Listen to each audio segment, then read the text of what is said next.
चलित वर्ष 2024 रथयात्रा प्रथम पर्यायर रथ काठ आसी पुरी बड़दाण्ड में आसी पहुंची। मोट 3टी ट्रक रे 102 खंड काठ पुरी रे आसी पहुंची। नयगढ़ दसपल्ला वनांचल यह काठ आसी पहुंची।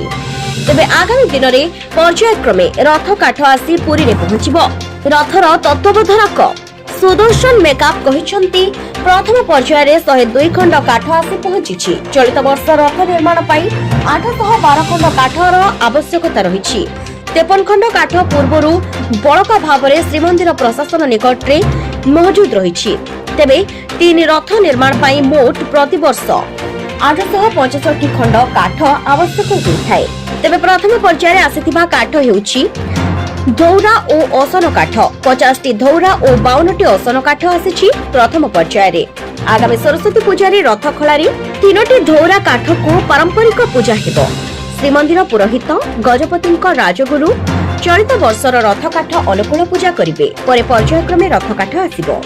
चलित वर्ष श्री महाप्रभु रथयात्रा आज प्रथम पर्यायर 102 खंड काठ नयागढ़ और दसपल्ला जंगल आसी। ये बर्तमान प्रथम पर्यायर 3 गोटी ट्रक रे आसी। यापर पर्यायक्रमे रथ काठ आसो। चलित वर्ष आम 812 खंड काठ रिक्वायरमेंट दि जाता से गत वर्ष आम पाखे 53 खंड काठ बड़का था। 865 खंड काठ प्रत्येक वर्ष रथ निर्माण व्यवहार कराए।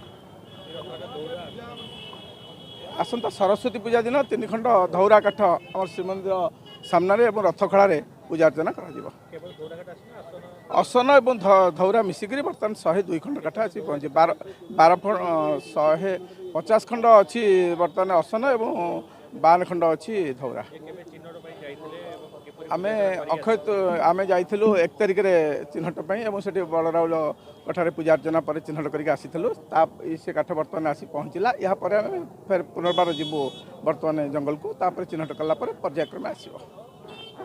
ब्यूरो रिपोर्ट, जे न्यूज ओडिया।